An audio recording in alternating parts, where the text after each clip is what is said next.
ऐसा ही है कि हमें ज्वाइन किया है नदीम मलिक साहब, एंकर पर्सन हैं, उन्होंने हमें ज्वाइन किया, उनसे बात करते हैं। नदीम मलिक साहब, फैसला सामने आया है, फ्लैगशिप में बरी कर दिया गया है, अल अजीजिया में 7 साल की कैद सुनाई है और जुर्माना भी आयद किया गया है। और दूसरी जानिब नून लीग का बड़ा मस्बत रद्द अमल आया है, उन्होंने कहा है कि कोई एजुटेशन नहीं होने देंगे, पार्लियामेंट में उठाएंगे इस मामले को।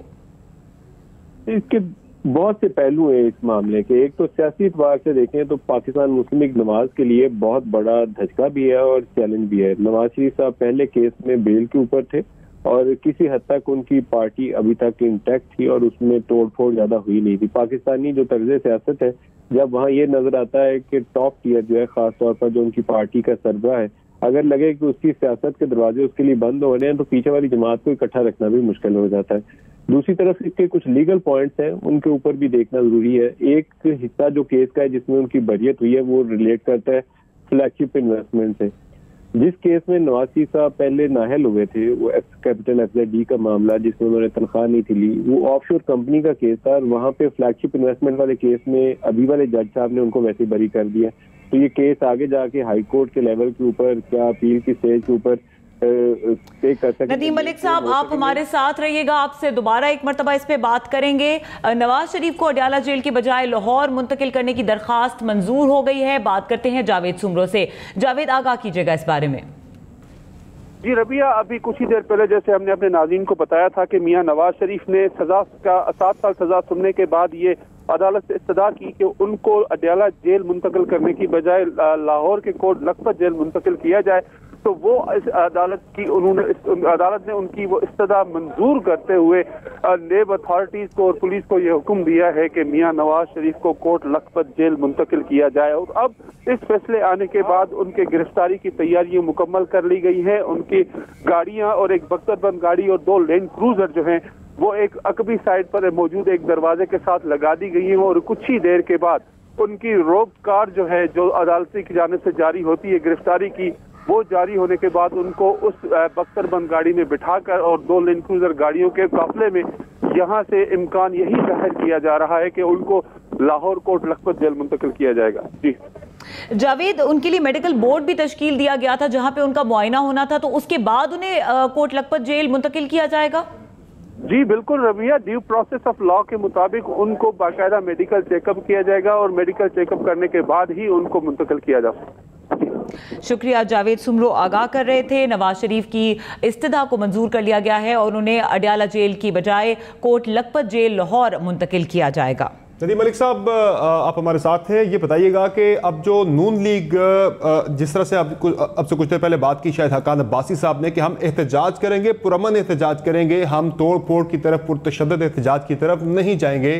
ज़ाहिर है मुल्क इस वक्त मुतहम्मल नहीं हो सकता इस तरह की सूरत हाल का, लेकिन नून लीग जिस तरह मरीम नवाज की ट्वीट आई है वो कहती है कि इससे वो अपनी फतह करार दे रही है, अखलाकी फतह करार दे रही है। वो कहती है ना तो करप्शन साबित हुई है, ना किकबैक साबित हुए, ना ही कौमी खजाने को लूटने की कोई बात हमारे ऊपर साबित हुई है। तो एक तरह से जिस तरह आप पहले रिलेट भी कर रहे थे मामले को कि जिस रेफरेंस में वो भरी हुए हैं, यही मामला साला उससे मुतल्लिका था जो पहले उनको सजा हुई थी, जिसमें जो उनके एवनफील्ड के रेफरेंस का जो मामला था और साथ ही साथ उनका जो कैपिटल एफजेड का मामला था।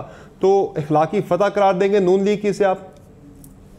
अभी देखिए कि ये तफसीली फैसला आएगा तो पढ़ना पड़ेगा कि 7 साल की सजा और जो जुर्माना है उसके लिए जज साहब ने बुनियाद किस चीज को बनाया है।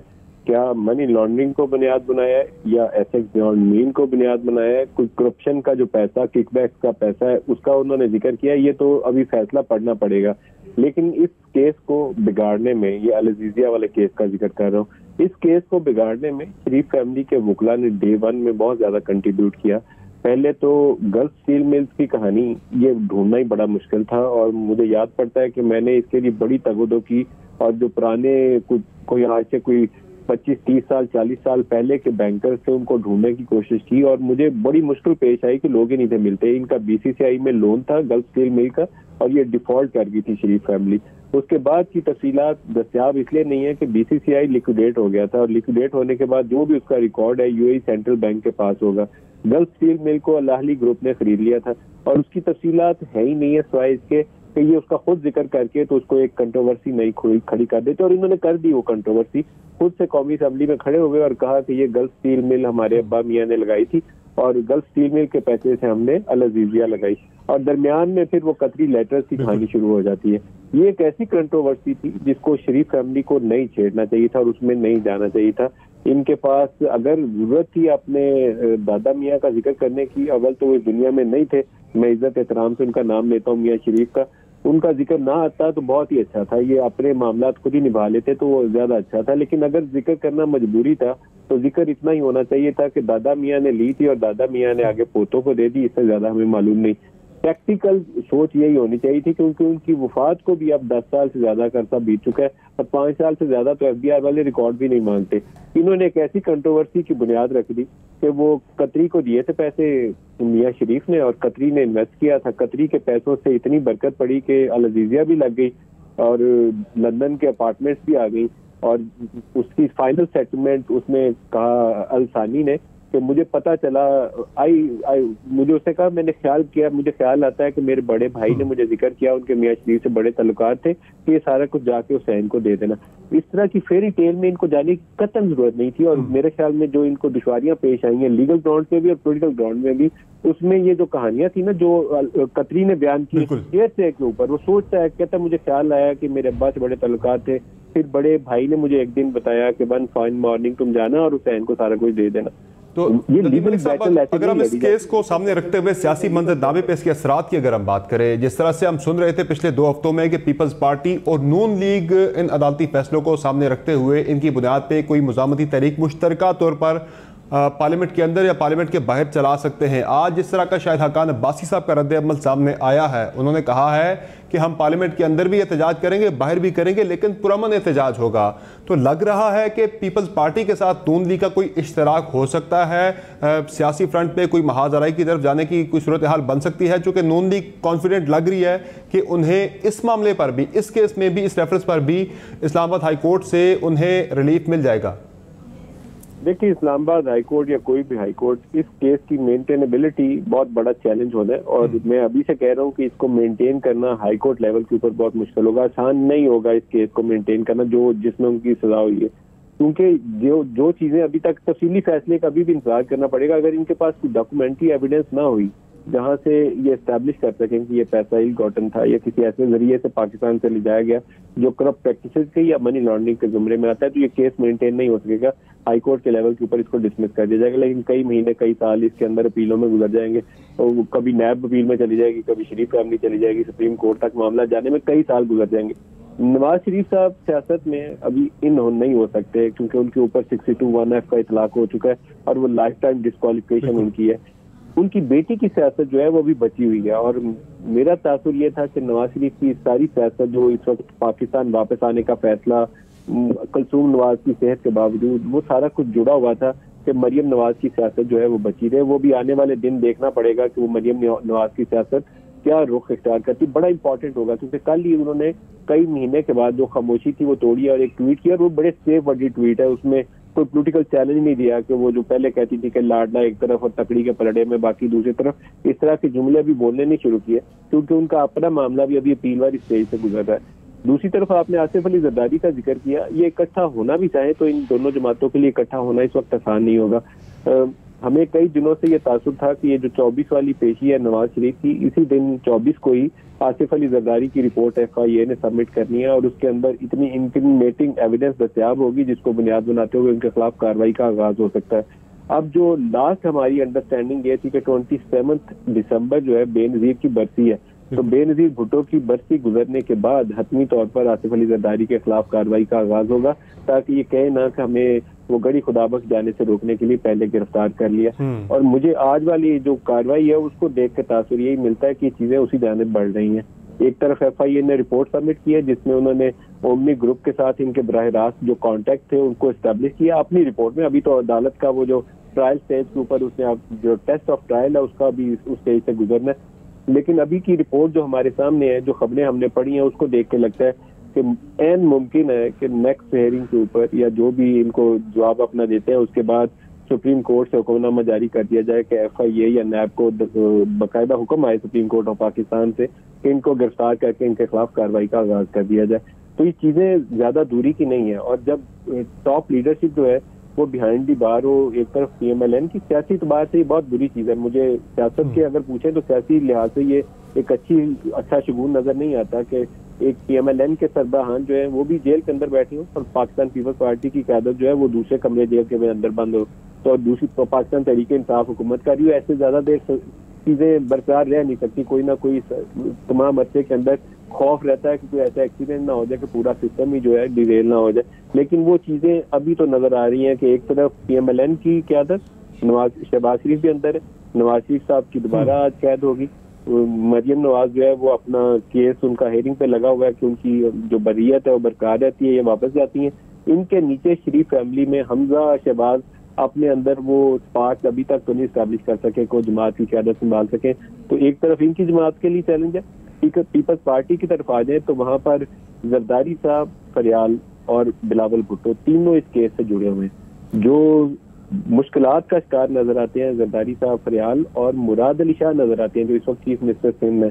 तो ऐसे में आप ये सोचें कि ये दोनों मिलकर कोई तहरीक चला लेंगे, मुझे लगता है कि इतना ऊपर से हैवी लोड होगा लॉ का, और ये जो आपकी इन्वेस्टिगेटिंग एजेंसीज है वो इनको संभलने का मौका देंगे नहीं कि इकट्ठे होकर आपके लिए कोई हुकूमत के लिए कोई दबाव वाली सिचुएशन पैदा कर सके। लेकिन ऐन मुमकिन होता है ऐसी सूरत हाल में कि हुकूमत को ऐसी मिस्टेक कर दे जिसको बुनियाद बनाते हुए अपोजिशन वाले जो है जवाबी रद्द-ए-अमल के तौर पर अपना फुल फोर्स यूज करें और इनके लिए मुश्किलात का सबब पैदा करें। इसलिए हुकूमत को चाहिए होता है कि ऐसे मामलात में बहुत ही तदब्बुर का मुजाहरा करे, जितना तहम्मुल का मुजाहरा कर सकते उतना तहम्मुल का मुजाहरा करे। ये आने वाले लेकिन हुकूमत तो खुद अब देखें नदीम साहब के खान साहब खुद मैदान में उतरने वाले हैं अवाम के सामने। 27 तारीख से वो भी जलसे शुरू कर रहे हैं, जिस तरह कल नईमुल हक साहब बता रहे थे कि पहले मियांवाली में करेंगे फिर बाकी सूबों में भी वो जलसे करेंगे। यानी कि वो जो एंटिसिपेट कर रहे हैं आने वाले दिनों में पॉलिटिकल टेम्परेचर अपोजिशन की तरफ से जो बढ़ाया जाएगा उसको काउंटर करने के लिए खान साहब भी मैदान में उतर रहे हैं, वो भी अवाम में जा रहे हैं, अवाम में जाकर अपनी परफॉर्मेंस दिखाएंगे।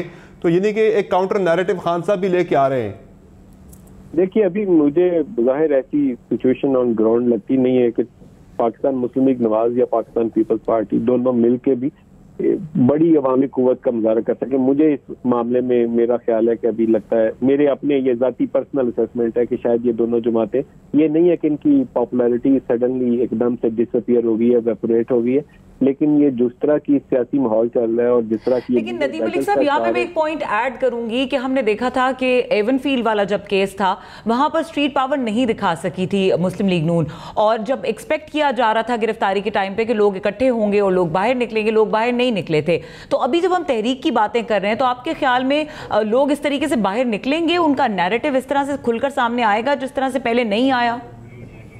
मेरा तो ख्याल है कि शायद अभी मुश्किलात पेश हैं। नदीम मलिक साहब आप हमारे साथ रहिएगा, ताज़ा तरीन अपडेट्स बताएंगे नाजरीन को। नवाज शरीफ को लाहौर कोट लखपत जेल मुंतकिल किए जाने की सदा मंजूर कर ली गई थी और इस वक्त मुंतकिल किया जा रहा है नवाज शरीफ को, और इस वक्त ये काफिला है जो जा रहा है जिसमें नवाज शरीफ को कोट लखपत जेल लाहौर मुंतकिल किया जाएगा।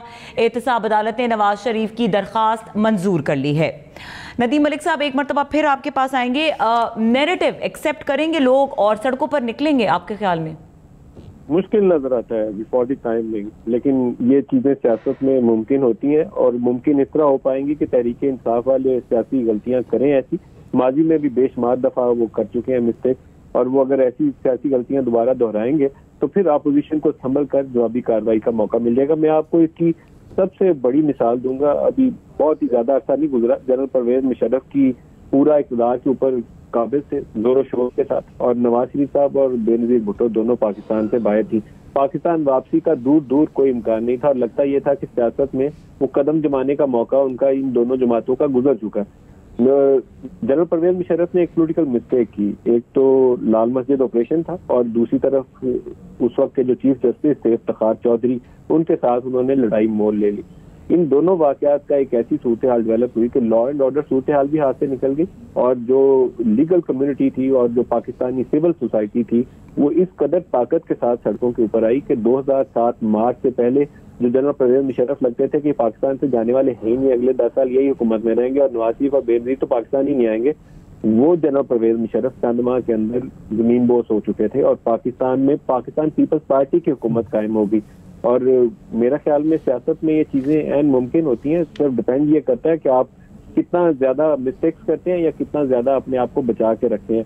अब ये इमरान खान की जो सियासी दानिशमंदी है उसका इम्तहान होगा। अब वो नदीम मलिक साहब, नून लीग की सियासत पे अगर हम रोशनी डालें तो मरियम नवाज साहिबा का ट्विटर अकाउंट तो कल से एक्टिव हो गया है, क्या वो भी आपको आने वाले दिनों में एक्टिव रोल प्ले करती हुई दिखाई देगी? वो एक एडवाइजरी कमेटी तश्कील दी गई है पार्टी के सीनियर रहनुमाओं पर मुश्तमिल, वो कमेटी एडवाइस करेगी और मरियम नवाज साहब आपको लीड करती हुई दिखाई देंगी पार्टी को, या फिर अभी वो खुद भी केसेस का सामना कर रही हैं, ज़ाहिर जमानत पर हैं, अभी आपको नहीं लगता कि उस पोजीशन में नजर आएंगे? क्या लग रहा है मरियम नवाज साहब आने वाले दिनों में आपको कितनी एक्टिव दिखाई दे रही है? अभी तो शायद उनका मुकदमा जो है वो अपीलों के अंदर लगा हुआ है, हो सकता है थोड़ा से एहतियात का दामन वो हाथ से छोड़े नहीं, क्योंकि जब तक वो अपील वाला उनका मरहला गुजरेगा नहीं एक तलवार उनके सर के ऊपर लटकती रहेगी। लेकिन नवाज शरीफ के बाद अगर किसी ने इस जमात को चलाना है तो वो मरियम नवाज ही चला पाएंगी, हमजा शहबाज नहीं चला पाएंगे। और उनके नीचे अगर देखें तो शाहिद खाकान अब्बासी बहुत ही भले आदमी है, एहसन इकबाल भले आदमी है, पढ़े लिखे लोग हैं, सुलझे हुए लोग हैं। नदीम मलिक साहब, आप हमारे साथ रहिएगा। अल अजीजिया और फ्लैगशिप रेफरेंस के फैसले के बाद स्टॉक मार्केट मनफी जोन से मस्बत जोन में आ गई। बात करते हैं सैयद आरिफीन से। आरिफीन, स्टॉक मार्केट में क्या रुझान देखा जा रहा है?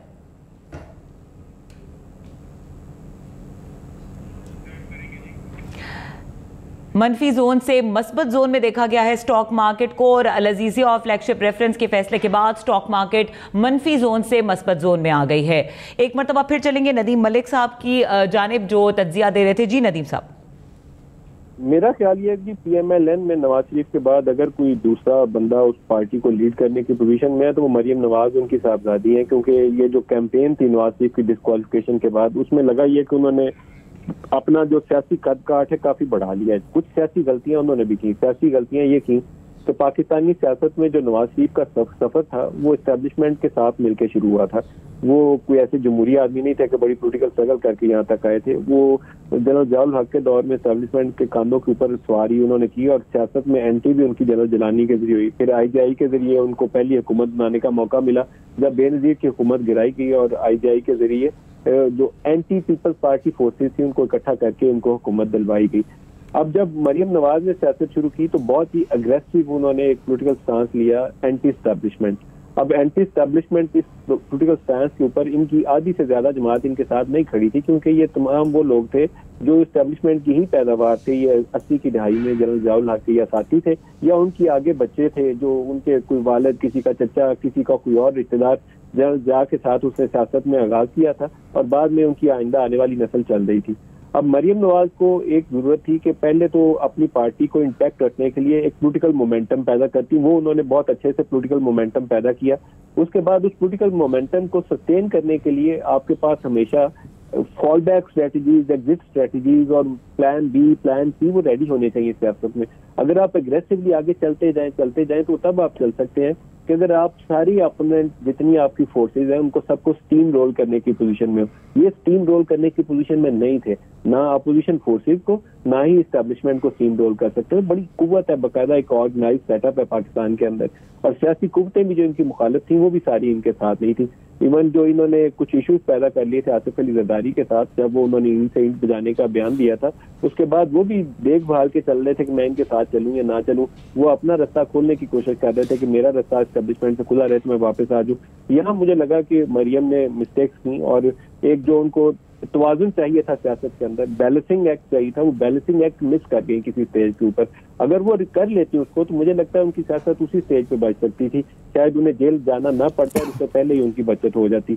अभी भी लेकिन उनको अगर अपनी पॉलिटिकल मिस्टेक्स उन्होंने लर्न किया तो लर्न करते हुए उन्हें वापसी का रास्ता खोलना चाहिए और ये अपनी जमात की क़यादत जो है उन्हें संभालने की पोजीशन में वो आ सकती हैं आइंदा आने वाले कुछ महीनों में। अभी टाइम लगेगा, फॉर द टाइम बिंग शायद कल सुबह अगर सोचें तो कल सुबह उनके लिए चांस नहीं होगा, लेकिन सियासत एक दिन का खेल नहीं है। उनके पास अभी लंबी उम्र पड़ी है, साल 2 साल शायद इस अगर चक्की में से गुजरना भी पड़े तो गुजर के भी वो दोबारा अपनी जमात की क़यादत संभालने की पोजीशन में आ सकती हैं। जी। तो दूसरी तरफ अगर पीपल्स पार्टी की तरफ अगर आप देखें तो वहाँ पे भी कुछ इसी तरह की सूरत हाल नहीं है। मियाँ साहब ने एक मुज़ाहमती उन्होंने मोड़ इख्तियार किया एस्टेब्लिशमेंट के खिलाफ, तो मरियम साहिबा ने भी वही रास्ता इख्तियार किया। अब यहाँ जरदारी साहब ने आपने देखा कि पहले वो ईंट से ईंट बजाने वाला मामला था, पिछले हफ्ते फिर उन्होंने इसी तरह के सख्त बयानात दिए और बिलावल साहब भी हमें थोड़ा सा उसी ट्रैक पे चलते दिखाई दे रहे हैं, जिस तरह से वो कहते हैं कि इन्हें लाने वाला कौन है हम बता देंगे। हुकूमत से मुताल्लिक जब वो बात करते हैं तो वो भी तो उसी रास्ते पे उसी डगर पे चलते दिखाई दे रहे। तो लग रहा है कि वो भी मरियम साहब की तरह आने वाले दिनों में किसी मुश्किल में आ सकते हैं। जिस तरह से जाहिर है पहले उनको सवालनामा भेजा गया, फिर उनको नैब की तरफ से नोटिस भी भेजा गया, बुलाया भी गया। Selected prime minister Asif Ali Zardari साहब तो मेरा ख्याल है कि ऑलरेडी मुश्किल में है। सिर्फ उसकी टाइमिंग जो है वो पोस्ट दिसंबर 27 स्टार्ट होगी। 27 दिसंबर को बड़ी खुदाबख्श वाला बेनजीर भुट्टो की बस्ती वाला दिन गुजर जाए तो मेरे ख्याल में शायद जैसे आज नवाज शरीफ के ऊपर फैसला आया गिरफ्तारी का, तो मुझे तो लगता ही है कि ज्यादा दिन दूर नहीं है। और जो उन्होंने बहुत एग्रेसिव पोस्टिंग की थी ईंट बजाने की, उसके बाद काफी अच्छा वो पाकिस्तान नहीं रह पाए थे। और एक्सट्रीम स्टेज थी उनकी डेस्परेशन की, जब उन्होंने कहा था कि तुम तो 3 साल के लिए आते हो, हमने तो हमेशा रहना, यही जुमला बोला था उन्होंने। अब वो दोबारा उन्होंने उस जुमले का इस्तेमाल किया कि तुम्हें किसने इख्तियार दिया पाकिस्तान की तकदीर के फैसले करने का, तुम तो 3 साल के लिए आते हो। ये जुमला बेहद वक्त 2 लोगों को हिट करता है, एक जुडिशरी और एक एस्टैब्लिशमेंट को, क्योंकि जो चीफ जस्टिस है वो 3 साल के लिए नहीं आता, हमें पता है 3 साल के लिए कौन आता है। और ये दोबारा इस वक्त वो अंडर प्रेशर है। और अंडर प्रेशर क्यों है? अंडर प्रेशर एक ही वजह से है कि FIA की रिपोर्ट जो है उनकी ट्रायल का सबब बन सकती है। जी, फैसला सामने आ गया। बहुत शुक्रिया नदीम मलिक साहब, अपना तज्जिया दे रहे थे। बहुत शुक्रिया हमें ज्वाइन करने के लिए। समर अब्बास ने हमें ज्वाइन किया स्टूडियो में, आपका भी बहुत शुक्रिया। और जावेद सुमरो रिपोर्ट करने के लिए बहुत शुक्रिया।